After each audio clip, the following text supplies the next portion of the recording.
El contenido y las imágenes de este programa se difunden con fines noticiosos y de interés público. Además, los comentarios, opiniones y expresiones de sus invitados son responsabilidad exclusiva de ellos y no representan ni deben interpretarse como la opinión de este canal. En Next, nuestros periodistas y presentadores mantienen un nivel de compromiso con su audiencia, de entretener e informar de manera objetiva y con responsabilidad.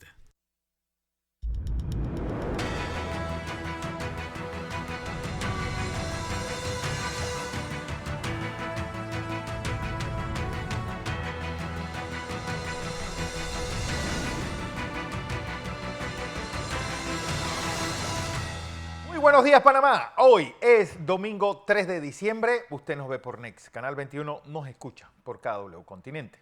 Todo en un día en el que, bueno, una semana, que termina con ese fallo histórico de lo que va a ser pues, la relación o la ruptura de relaciones entre Minera Cobre Panamá y el Estado panameño, aceptado por el propio presidente Laurentino Cortizo, quien salió el propio 28, que fue el día que se dio todo esto.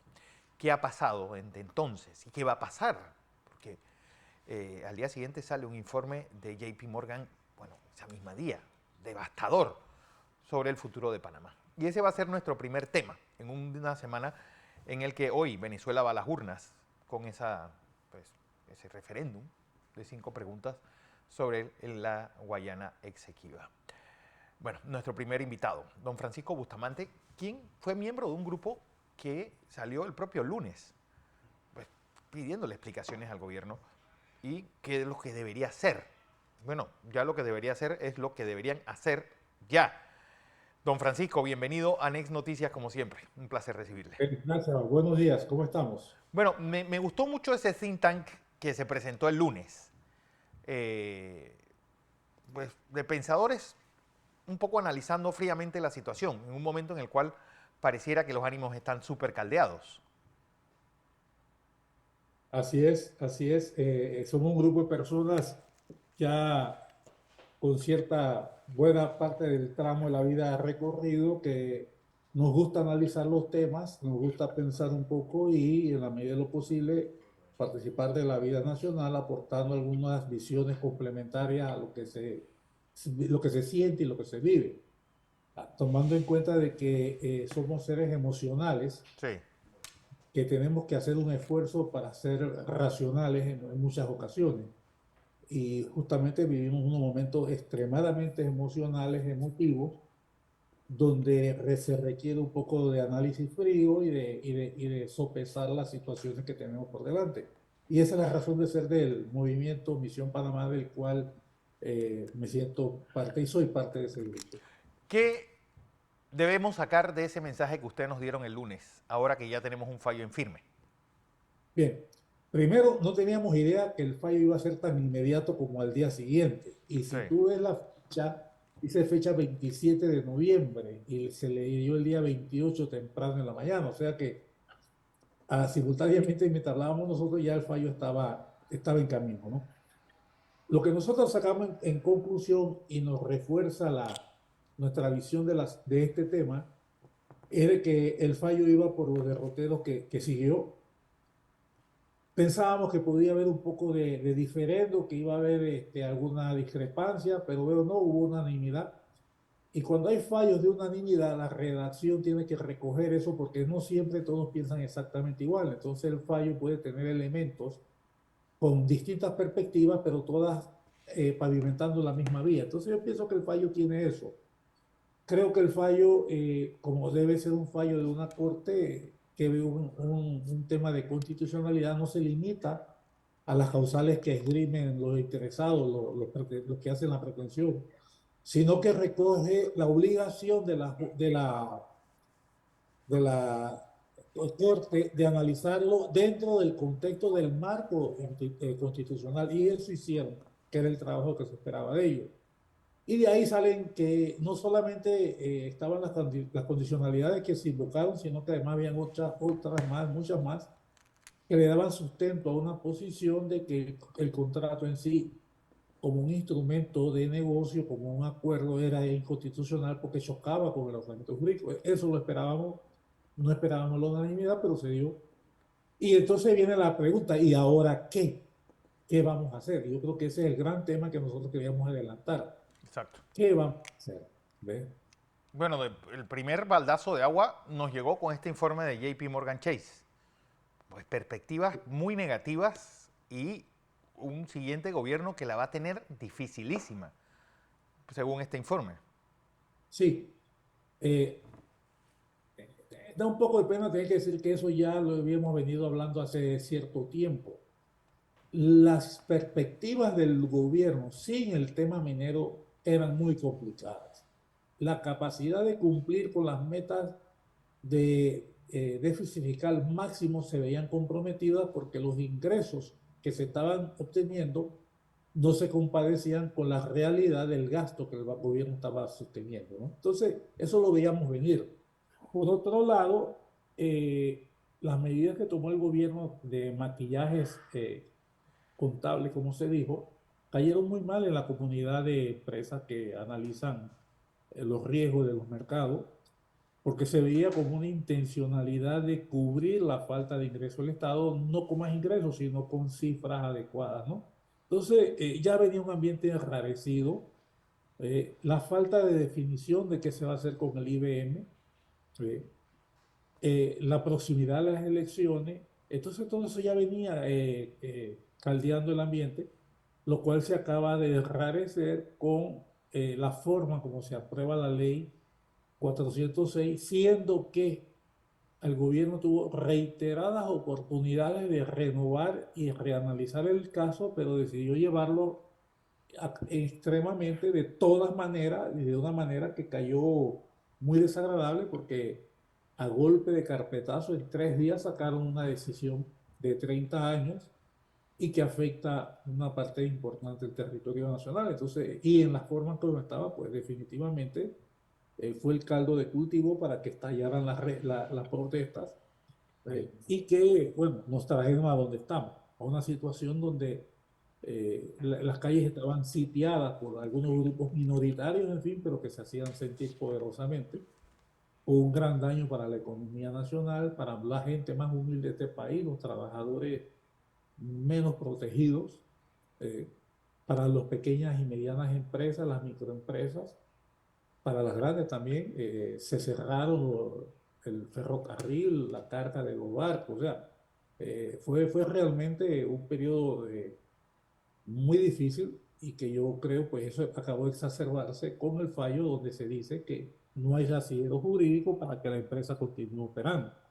Entonces definitivamente era esperado el fallo de digo, la opinión de JP Morgan. Y como ellos lo colocan, siendo este un país que depende, y eso lo hemos venido reiteradamente diciendo, un país que no tiene moneda propia, que depende del saldo positivo de la balanza de pago, que el saldo positivo de la balanza de pago no viene porque seamos superavitarios en el comercio internacional, sino porque los flujos de capital son los que compensan los déficits que tenemos, pues es de esperar de que haya cierta contracción en la oferta de recursos hacia Panamá. Eso es de esperar. Entonces, si tú tienes un fallo que puede dejar un sabor de inseguridad en el inversionista o en el depositante en el sistema panameño, solamente había una forma peor de hacerlo, que era lo que los grupos que estaban cerrando la habían esperado, diciendo que el gobierno lo hiciera de un solo carpetazo y con una firma de esa misma asamblea que aprobó el proyecto y que afortunadamente no se hizo. Entonces, por lo menos hay la visión de que hubo un proceso constitucional panameño que se siguió, que por lo menos permite poder justificar ante el mundo lo que se hizo y que yo estaría haciendo acciones ya de este gobierno, es llamando a los embajadores y cónsules panameños a darles una visión completa de lo que está pasando para que ellos puedan darle respuesta a la gente que va a acercarse a los consulados de la embajada a preguntar qué está pasando en Panamá, cuáles son los riesgos que tenemos, qué va a suceder. Entonces ya tenemos de que siendo un país tan dependiente del sector externo, no hemos visto un solo movimiento, uno solo hemos visto, destinado a preservar la imagen internacional del país. Y lo único que se ha hecho es decir, vamos a hacer lo que la Corte dice y vamos a sacar la mina ya sin decir cuándo, cómo, dónde, ni en qué proceso, ni qué bien.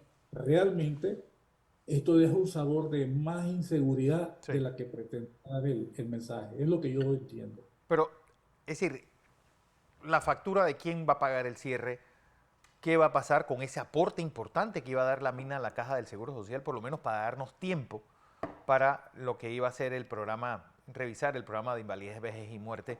¿Qué va a pasar pues con la provincia de Coclé? Si uno veía, pero no me había crecido de una forma importante durante los últimos años y, y al fin habían logrado un polo de desarrollo que no fuera en Panamá, en Colón o en Arreján, ni La Chorrera.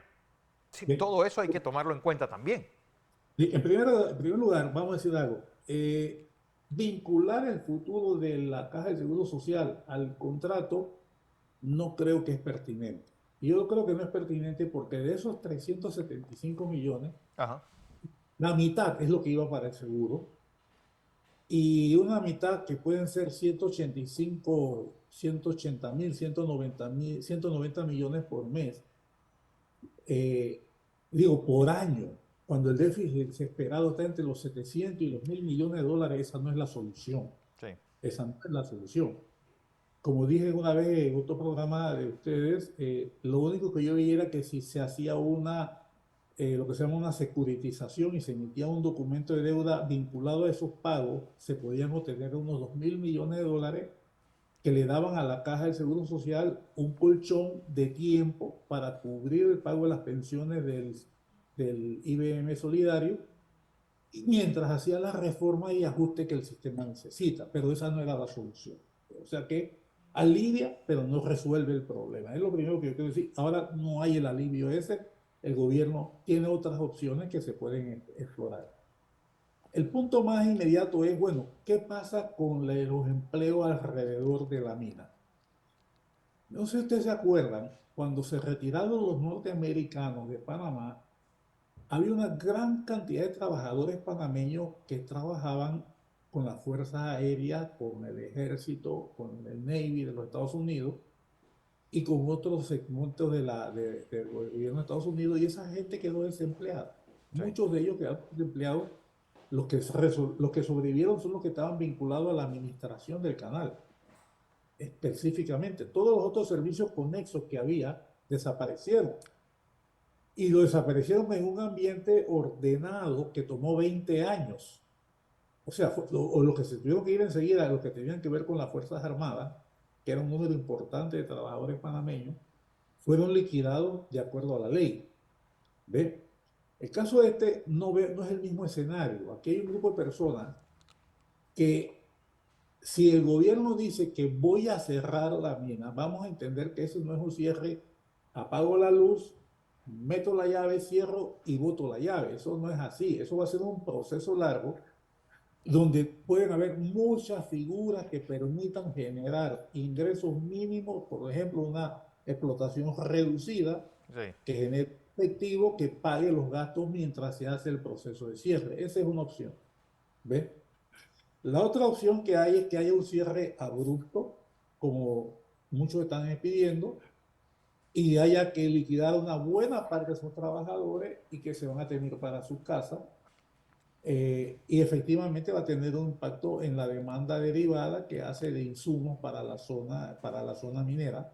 Definitivamente va a tener un impacto en el resto de la economía del área, ¿no? Eso es inevitable. Uno de los primeros impactos que tendría, cierra la mina y bota la llave. Ese sería el primer impacto. El otro que hay es, como la firma tiene el derecho que le dan los tratados de protección a la inversión, de ir a un arbitraje, hay un proceso de arbitraje y las dos partes perfectamente pueden llegar a un acuerdo de decir, ¿sabes qué? Vamos a seguir operando. O pueden decir también, ¿sabes qué? Para que haya un clima de calma y de paz, vamos a suspender operaciones temporalmente, vamos a adelantar vacaciones, que la gente se vaya, y vamos a dar un espacio para bajar la ansiedad que hay en el país y que nos permita recomponer un sitio, un espacio de negociación y de conversación. Ese es un escenario. Pero aquí choca con otra realidad política. Acuérdate que el problema de la mina no es la mina solamente, es el resentimiento y el hastío de la población por muchos errores y muchas prácticas políticas y de gestión del Estado Sí. que este vino a ser el condimento que acabó de prender el soufflé este, ¿no? Lo acabó de prender y fue, lambió el plato, comenzó a echar llamas, ¿ves? Esas cosas están ahí. Esas cosas son las que estaban ahora cubiertas por la mina, pero pasado la euforia de la mina, vuelven a la mesa. No hay agua y no se recoge la basura, hay un problema de empleo, hay un problema de un sinsabor de la gente por la forma como se manejan los gastos públicos. Tú ves lo que ha estado saliendo en torno a cómo se han repartido las becas de Luis Sí, los Padín, auxilios, ni siquiera becas, auxilios económicos. los regalos. Y te cuento de que yo cuando me fui a estudiar, yo fui a pedir un préstamo y me la pusieron difícil. Tuve que vivir con lo poco que conseguí de beca, que era poco, y pasé hambre estudiando afuera, como pasan muchos panameños. Y ahora cuando tú ves que hay muchachos que le dan becas para ir a jugar tenis, ¿ves? O para que vaya a aprender a hacer películas, o para que vaya a aprender whatever, lo que sea, lo que no tiene que ver nada con un plan de desarrollo ni de políticas de crecimiento del país. Entonces tú dices, realmente esas cosas ofenden a los muchachos que fueron a buscar, ves que le dijeron no hay plata, y tú ves que la plata se gastó de esa manera, esas cosas hay que atenderlas. Cuando tú ves la descentralización famosa paralela, donde cambiaron la ley de descentralización, la fueron ajustando, ajustando, ajustando, que era para inversión, la pasaron a gasto corriente, que era gasto corriente, ampliaron el gasto corriente. Y después, y eso no es de ahora, esto viene del gobierno anterior que se repartieron creo que 700 millones de dólares a las juntas comunales y Sí. eso quedó en nada. Entonces, son cosas que se han venido acumulando en el tiempo y ahí está, y ha ido causando ese ambiente de insatisfacción que la mina apenas viene a ser el aderezo, lo mismo que es con el tema de la calificación de JP Morgan. Es lo mismo, esto vino a explotar una situación que ya venía. Acá esto vino a ser una explosión de una situación de insatisfacción que ya venía. Porque Entonces, el día siguiente hubo la reacción y los bonos de Panamá, es más, el titular de Bloomberg del día siguiente, del propio 29, fue que Panamá lidera la caída de bonos de bonos de países emergentes debido al tema de la mina. así es. Y se hunde, cierre de la mina pone en riesgo grado de inversión de Panamá.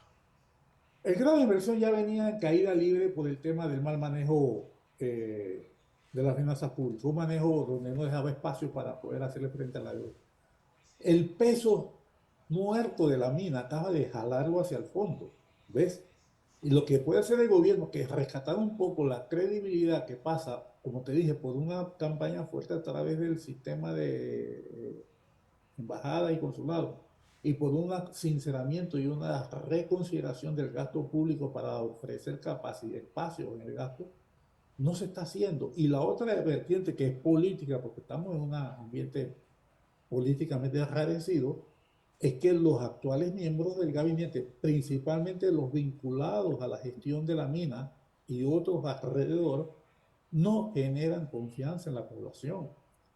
Y esos casos el presidente no los mencionó siquiera si empieza a hacer una recomposición de su gabinete y mucho menos de cómo va a ser esa transición sin crear un equipo de gente profesional, independiente, capaz.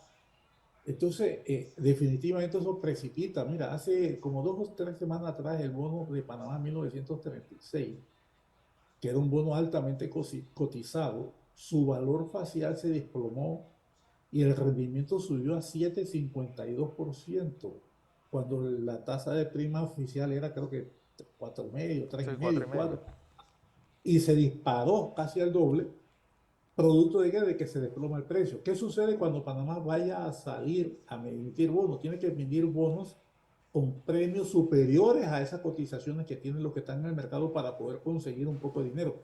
En Claro. corto, los bonos panameños parece que ya fueran bonos basura, aunque todavía no se ha perdido el grado de inversión. El mercado ya lo penalizó, como quien dice, decimos en el argot, ya el mercado descontó por anticipado la pérdida de grado de inversión. Esa es la situación que estamos viendo. Exactamente eso.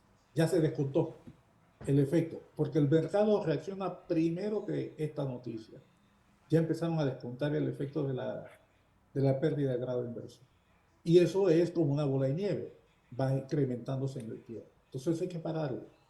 Y la única forma de pararlo es con una gestión fiscal idónea, cosa que no estamos viendo. Bueno, y en un año político, que eso ahonda la incertidumbre todavía más.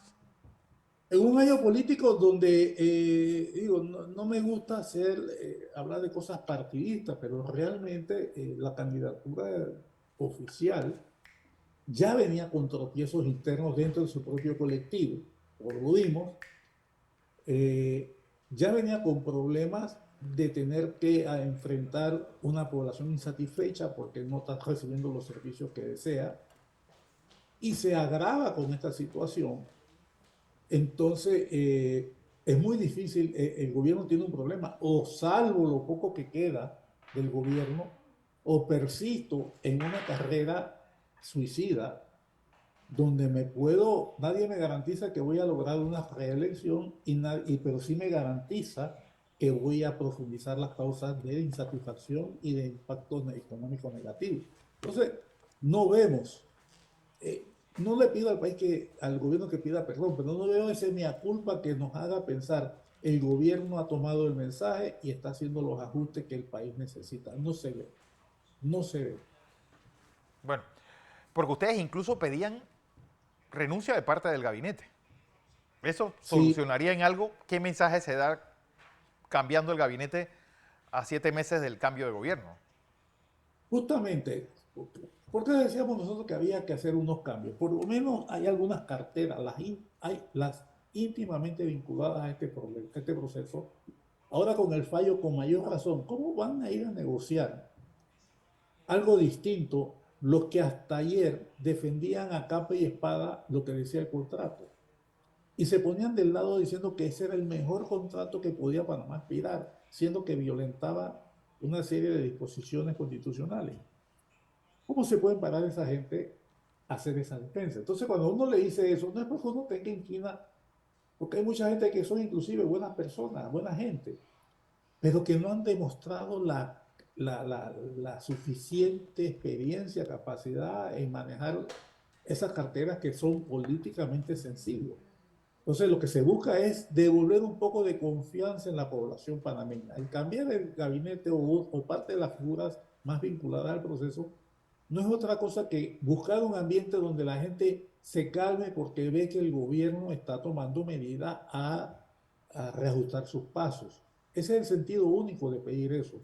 Y que se pueda garantizar que vamos a llegar a unas elecciones auténticamente democráticas y que no van a estar sesgadas por el uso de los recursos públicos en detrimento de los beneficios de la mayoría. Así Ese es. es el sentido de pedirlo. Don Francisco Bustamante, como siempre, un placer tenerle aquí en NEC Noticias.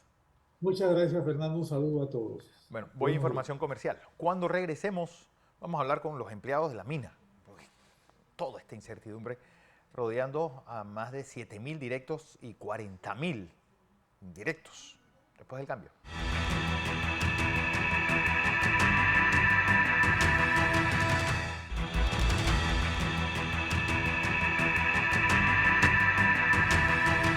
Seguimos en la presentación de Entre Líneas. Hoy es domingo 3 de diciembre y uno de los temas, bueno, el tema de la semana, tal vez sea el tema del año, lo ocurrido con la relación entre Panamá y Minera Cobre Panamá. Tengo a Michael Camacho, él es miembro de Ultramipa, la Unión de Trabajadores de Minera Panamá, y bueno, creo que la incertidumbre y el desasosiego que debe reinar entre ustedes debe ser inmenso. Bienvenido y buenos días.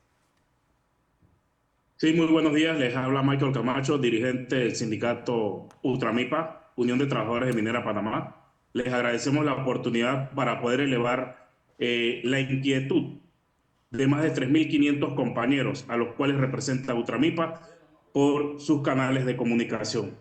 En reiteradas ocasiones, el sindicato Ultramipa ha estado entregando notas y ha elevado la inquietud a las autoridades a nivel nacional, principalmente al presidente, a la ministra del Trabajo. Nosotros somos respetuosos de la decisión de la Corte Suprema de Justicia, de lo que habló ayer el presidente. Señores, pero en ningún momento nadie ha hablado ni se ha puesto a ver el escenario de los trabajadores de Minera Panamá. Nosotros somos panameños, tenemos iguales derechos que todo mundo. En estos momentos estamos en una incertidumbre porque Mitradel, como autoridad máxima en este país, entre comillas, que debe representar a los trabajadores, lo ha hecho. Nadie ha hablado con nosotros, ni siquiera las oficinas de Penonomé, de Mitradel, se han apersonado a hablar con los trabajadores que hemos estado en todo este tiempo secuestrados dentro de la mina y que en la actualidad somos los más afectados por esta situación. Bueno, lo cierto, Michael, es que esto fue una situación donde pareciera que el país entró en una especie de vorágine donde pues, se pedía el cierre de una empresa que tenía 5 años de estar laborando, que es lo extraño de todo esto. Es decir, se pidió cerrar algo que estaba funcionando y que le había dado dividendos y riquezas no solamente a sus trabajadores y proveedores, sino también a los municipios alrededor. Hasta el municipio de Penonomé ha cambiado radicalmente su estética gracias a estos aportes. Así es, y lamentamos esta situación, pero en estos momentos el sindicato Ultramipa trata de defender los derechos de los trabajadores. Señores, y las autoridades, el presidente, ni siquiera la ministra de Trabajo, da la cara ni da una noticia de cuál será el futuro de nosotros como trabajadores. El sindicato Ultramipa rechaza rotundamente que se dé una acción de suspensión de contrato hacia nuestros compañeros. Respetamos las leyes panameñas, respetamos el dictamen que...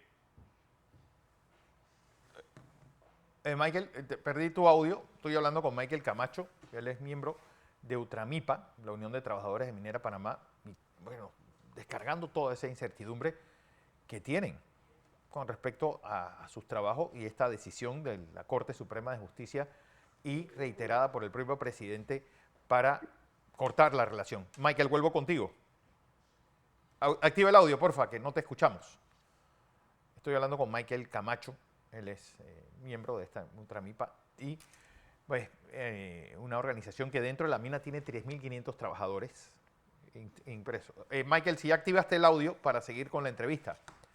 Sí, correcto, ya. Ahora sí. Disculpa, es que se entraba una llamada. Vale. A ver, pues nos contabas un poco porque de qué forma se puede reciclar empleados que tienen una especialidad en manejo, por ejemplo, de camiones o trabajando en las labores que hay dentro de una mina. Es decir, no lo puedes reciclar a ninguna otra de las ofertas laborales, las pocas que hay en el país. Correcto, todo el mundo habló del cierre de la mina, pero nadie ha hablado de ese panameño que está dentro de la mina, de ese trabajador.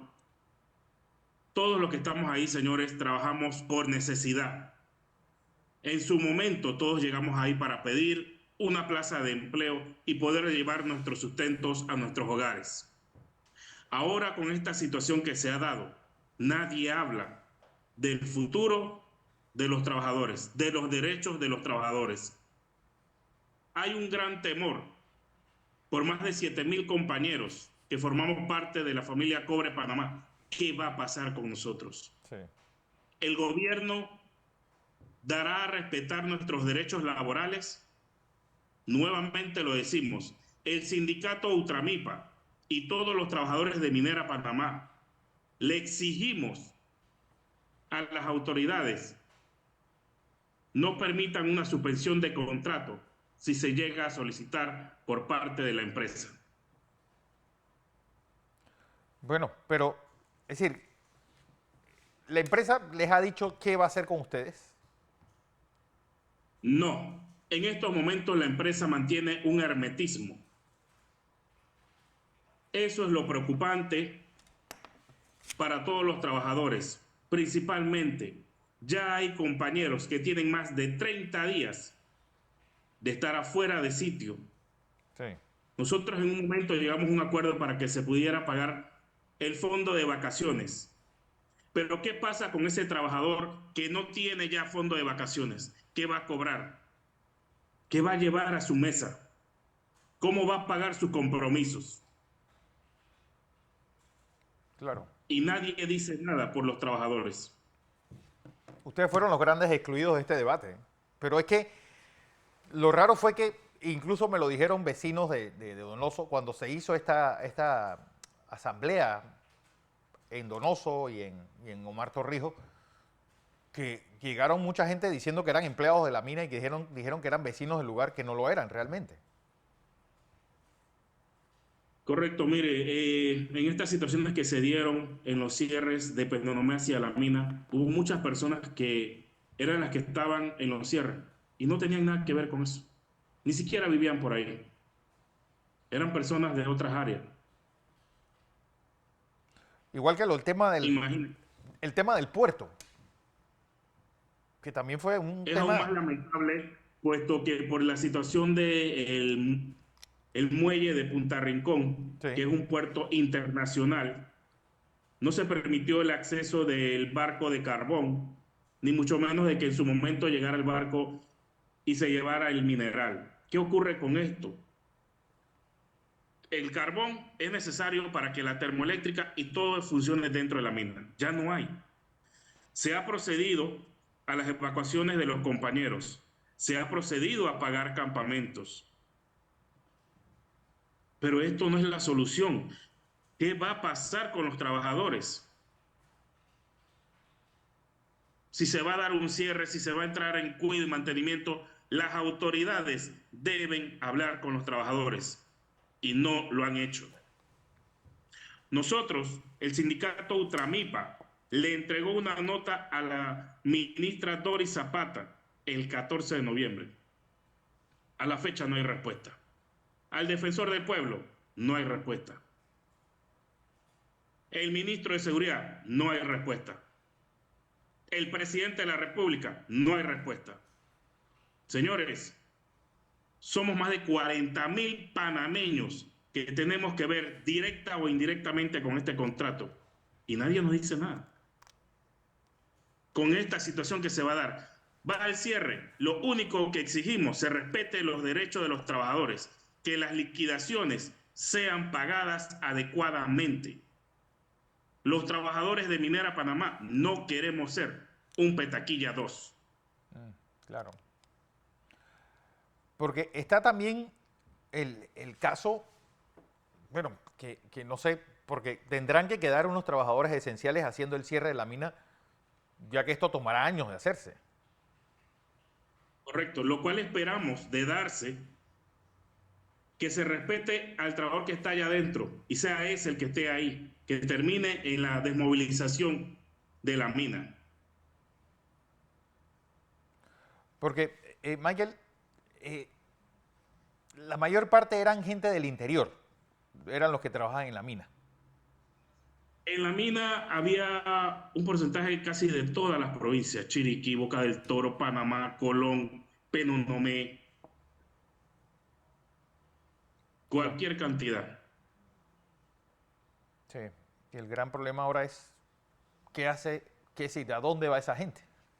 Porque hablaba un momento con el licenciado Bustamante que es parangonable a lo que pasó cuando se retiraron las bases militares, pero al final era gente que estaba dentro del sistema. Sí, estaban en la ciudad de capital, a muchos los jubilaron anticipadamente, pero ahora es una masa importante, 40.000 personas, en un momento en el cual el desempleo panameño está en un punto alto y no hay a la vista alguna inversión que pueda retomar o tomar esas personas, porque aquí se hablaba de lo verde, que Panamá vale más verde, que como si ahí se estuviera destruyendo el ecosistema. Mire, para serle sincero y con el debido respeto, faltó mucho conocimiento y divulgación de lo que hacía la empresa y lo que hacían el Departamento de Medio Ambiente y todo lo demás. Ya, bueno, eso es otro tema en realidad. pero faltó mucha comunicación por parte de Minera a que dijera todo lo que hacía. Pero, por Y ejemplo, ahora, ¿ustedes a qué achacan pues que, por ejemplo, Suntrax se convirtiera en un estandarte de esta lucha antiminera, a pesar de que ya estuvieron allí, como un sindicato? bueno, lamentamos, ¿verdad?, que se haya llegado hasta ese punto. Nosotros somos el sindicato que tiene ya 12 años de estar dentro de Mina. Somos de la sección de operaciones. Hay otro sindicato de construcción, los compañeros de Sindicop, ¿verdad? Siempre estuvimos garantes y en la defensa de los derechos de los trabajadores. Ya esta situación que se dio con el contrato es un tema muy delicado, punto y aparte, el cual tenía que ser solucionado por esas personas que confeccionaron ese contrato. Ahora se dieron un choque de muchas corrientes políticas, económicas, y ahora, ¿quién va a pagar los platos rotos? El trabajador panameño, el trabajador que estaba ahí. Sí. Bueno, Michael, ¿qué sigue? ¿Cuáles son las acciones de ustedes a tomar? Y si estas se darán en Panamá, se darán en Penonomé, se darán en la misma milla, en la misma mina. Correcto. Nosotros en el día de hoy vamos a estar realizando pequeños meetings en las áreas de Chiriquí, Penonomé, Panamá, ¿verdad? En defensa de nuestros derechos laborales. Nosotros somos respetuosos de las leyes panameñas, de la decisión de la Corte Suprema de Justicia, de lo que ha anunciado el presidente, de lo que el pueblo panameño exigió. Pero como panameños les pedimos que se nos respete nuestros derechos laborales. Es lo único que pedimos. Así es. Bueno, Michael Camacho, miembro de la Unión de Trabajadores de Minera Panamá, y el caso que están viviendo estos trabajadores ante la incertidumbre después del anuncio de este fallo de la Corte Suprema de Justicia y la decisión del gobierno panameño de acatar y llevar a cabo el cierre de este emporio económico que había en la provincia de Coclé. Gracias, Michael. Muchísimas gracias por la oportunidad. Vamos a información comercial. Cuando regresemos, el mundo. Alonso Correa con nosotros.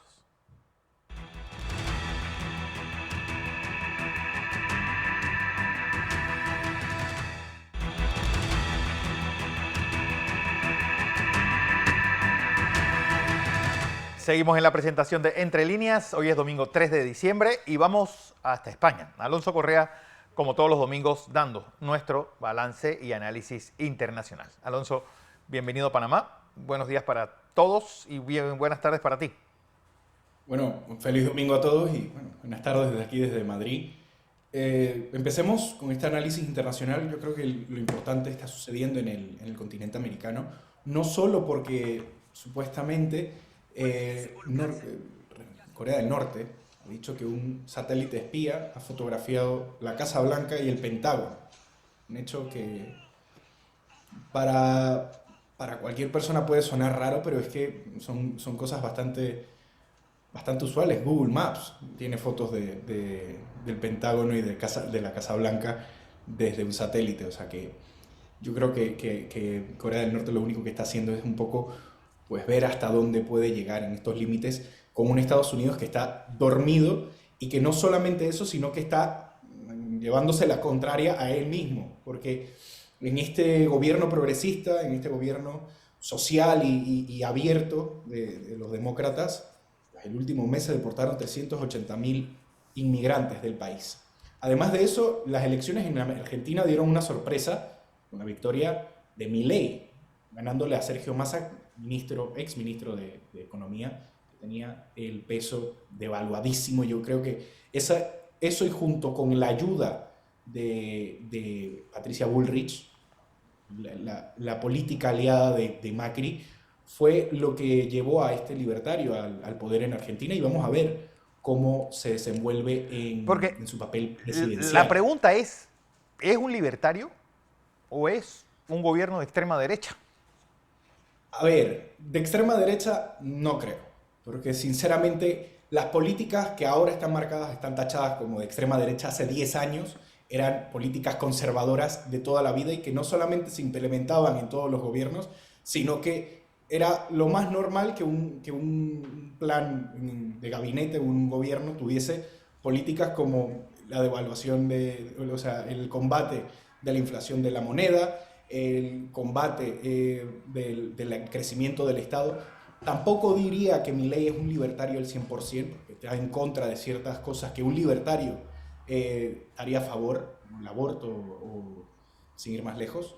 Pero lo que sí es que estamos viendo es el péndulo, esta metáfora para referirse a las políticas, el péndulo de la historia, pues está regresando y está dándole más valor a políticas de derecha, políticas conservadoras, políticas que buscan ayudar a la familia nuclear, políticas que buscan el crecimiento del trabajo, el crecimiento de la propiedad, el crecimiento del individuo y no tanto políticas sociales o de masas. Eso es lo que podemos sacar en conclusión con esta victoria de Milei. Y es que al final Argentina llevaba 30 años en este vaivén entre Macri y los peronistas de Kirchner, que realmente tampoco se diferenciaban mucho entre ellos, así que venía dando vueltas en una sola política, en hacer crecer el Estado, en incrementar la presión fiscal, y al final el argentino común, el argentino que tiene que salir a la tienda a comprar el pan todos los días, sufre esas políticas, sufre esa presión fiscal, y el primero que salga, o el primero que salió diciendo que iba a abolir este tipo de impuestos, este tipo de abusos estatales, pues se ha llevado no solamente las elecciones, sino ha sido el político más votado de la historia de Argentina. Entonces, aquí yo creo que no es un discurso de extrema derecha o de liberalismo, de nada de eso, es un discurso que hay que tomarlo como lo que es, el hartazgo de un pueblo de políticas que realmente no se ve el apoyo ni el beneficio, y lo único que han conseguido es llevar a uno de los países más ricos de la zona a la pobreza absoluta, al más nauseabundo y decrépita pobreza que nada tiene de beneficioso para el argentino a pie. Pero la pregunta es, una forma de hacer política extrañísima, es decir, casi rayando en la locura. Va a encontrar de aquí en adelante, imitadores. Esta victoria de Milei junto a la popularidad de personajes como Nayib Bukele van a ser de aquí en adelante la norma en la política. Gente bastante directa, muy expresiva, que no cuida los filtros, porque al final esta imagen lo que hace es humanizar al político. No sé, una persona así como tú, como yo, que dice vulgaridades, que se enoja, que tiene emociones, y sale un poco de esta figura robótica que popularizó, sin ir más lejos, Obama, siendo muy formal, siendo muy directo, bastante frío, aprendiéndose los discursos de manera bastante concisa, sin dejar expresar esa humanidad. Y estos dos ejemplos, la victoria de estos dos ejemplos y la consecución de situaciones que hemos visto, yo diría que de aquí en adelante los políticos, ya sea en países importantes como puede ser España o Estados Unidos, ya lo hemos visto con Trump, sin ir más lejos, van a ser la norma, este tipo de políticos, tanto de la derecha como de la izquierda. Bueno, hablando de España, la situación sigue tensa, ¿no? A ver, la situación aquí en España está en niveles, yo creo que históricos. Esto es algo nunca visto. Y para hacer un pequeño resumen de lo que ha sucedido, llevamos un mes de protestas en diversas ciudades del país, principalmente aquí en Madrid, con cierres constantes todos los días en Cibeles, en Ferraz, que es donde queda la sede principal del Partido Socialista Obrero Español, caminatas hasta la Moncloa, cánticos, rezos del Rosario enfrente de la sede del PSOE. Hay pues bastante burbujeo social, esto que la izquierda llamaba jarabe democrático, que ahora no les gusta que se lo hagan. Así que de aquí, y yo creo que esto es más histórico que el hecho de las movilizaciones de miles de personas, es que de aquí van a nacer 4 Pablos Iglesias de la derecha, gente muy directa, gente muy reaccionaria, gente que sabe mover masas de personas y que van a aprovechar este salto para aprovecharse en las próximas elecciones y conseguir, aunque sea, algún asiento en el Congreso de los Diputados. A esto sumado es no solamente la laxitud de la que tendría que ser la oposición española, el PP, que no ha hecho absolutamente nada para enfrentarse al gobierno que está ilegalmente en el poder, porque sin ir más lejos, la amnistía va en contra de la Constitución, primero porque para que sea amnistía se necesita un cambio de régimen, y aquí lo que hemos visto es la reelección de un presidente, y seguimos en un régimen democrático. Entonces se salta varias normas, se salta la Constitución, y el rey, que es otro de los personajes que deberían hacerle frente a este tipo de ataques al Estado español, salió en el discurso de esta semana, del día miércoles, iniciando la investidura, iniciando la presidencia de Pedro Sánchez, sin ningún tipo de atisbo de ni siquiera alguna emoción encontrada en ese discurso. O sea, tenemos a una oposición que no hace nada, a un jefe del Estado que prefiere estar alejado, y a miles de personas que han salido a las calles a enfrentarse a la policía, a salir y a tratar de manifestarse en contra de un proceso que lo que quita es, o a lo que le pega es a la igualdad dentro de España, a la igualdad de derechos, a la separación de poderes y a la constitucionalidad. Estamos viendo que Pedro Sánchez, el Partido Socialista, parece tener carta blanca para decir y hacer lo que deseen, porque aquí parece que Pedro Sánchez pues puede mentir hasta con cosas tan obvias como que la economía española va, palabras textuales, como un cohete, cuando, sin ir más lejos, el martes salió un estudio que ponía a España como el cuarto país más pobre de la Unión Europea, un casi 30% de pobreza. Entonces, aquí hay dos conclusiones posibles. O Pedro Sánchez tiene alguna enfermedad mental que hace que no pueda ver la realidad, o estamos enfrente a un maquiavélico sin ningún tipo de escrúpulos y que encima se le permite decir y hacer lo que desee. Y encima de todo esto, la oposición no hace nada, no llama a manifestaciones. Si acaso el único gesto ha sido no aplaudirle a la presidenta del Congreso. Eso es todo lo que hemos visto al Partido Popular hacer. Entonces, si aquí hay un verdadero villano, y aquí hay un verdadero culpable de la desestabilización social que estamos viviendo, no es el Partido Socialista, porque al final ellos van a hacer todo lo que se les permita. Claro. Aquí el verdadero villano es el Partido Popular, que no hace su papel de oposición por el miedo de que lo llamen o que lo señalen. Y eso a mí me parece muchísimo peor que lo que está haciendo el Partido Socialista. Alonso, Además porque, bueno, en América Latina hoy, este referéndum para la Guyana Esequiba en Venezuela. Justamente iba a ir a ese punto. El 3 de diciembre ya lo ha dicho la vicepresidenta de Venezuela, que se va a dar, Delcy Rodríguez, ya ha dicho que el 3 de diciembre se va a dar ese referéndum y que, el gobierno de Guyana no puede hacer absolutamente nada. El gobierno de Guyana obviamente ha dicho que esto es un ataque a su soberanía brutal. Y lo importante, cosa que hay que resaltar, no es estos dimes y diretes entre la vicepresidenta de una dictadura y un gobierno de un estado en desarrollo como Guyana. Lo importante y lo que hay que resaltar es los movimientos militares que ha hecho Brasil en Roraima, al norte, pegado en esta frontera, moviendo su ejército y poniendo estaciones como prácticas, según lo que ha dicho el gobierno de Lula. Esto es importante, ¿por qué? Porque si este estado, como lo es Brasil, creo que si no es el primero, es el segundo de Latinoamérica con el mejor ejército, que México y Brasil están bastante empatados. Ese movimiento y ese tratar de recomponer la situación y dejar esos problemas afuera es lo que debe llamarle la atención a la gente y es lo que debe asustar, porque no es usual que en problemas fronterizos ajenos a un Estado se tenga que movilizar tropas. Y aquí es donde quiero llegar. Ese movimiento, ese referéndum, o este intento de retirar esa tierra de Guayana, no es raro, primero porque se se calcula que hay cerca de 11.000 barriles de gas y petróleo dentro de ese sitio, de esa zona. Y el Estado de Venezuela necesita ese dinero. Más ahora que les han quitado pues, las trabas para proporcionarle petróleo a Estados Unidos.